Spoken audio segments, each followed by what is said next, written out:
నిజామాబాద్ జిల్లా ఎడపల్లి మండలం అంబంలో గత నెల ఉరివేసుకుని మృతి చెందిన మహిపాల్ ఆత్మహత్య కేసును పోలీసులు ఛేదించారు.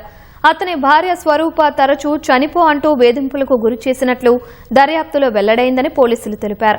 మహిపాల్ మృతి అనంతరం ప్రియుడు సుమన్ కు సమాచారం ఇచ్చిన స్వరూప ఉరితాడు తొలగించి సహజ మరణంగా చిత్రీకరించే ప్రయత్నం చేసినట్లు పోలీసులు వెల్లడించారు.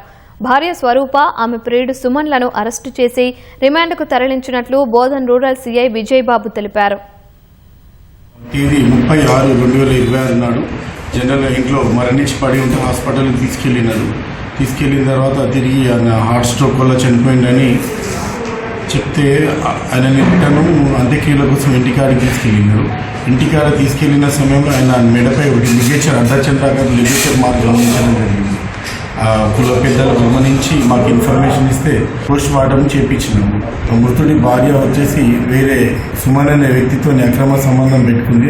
అదే విషయంలో వాళ్ళకి ముందు రోజు కొంచెం మనస్పర్ధలు వచ్చి గొడవలు అవుతాయి. సో ఈ వ్యక్తి ఉరేసుకుని తర్వాత ఆమె తాడును కోసేసి ఇటు విషయము ఆ సుమన్ అనే వ్యక్తి చెప్తే ఆయన తాడిగీడని పక్కన పెట్టేసి ఇట్లా డైరెక్ట్ వెంటనే హాస్పిటల్ తీసుకోమని సలహా ఇస్తారు.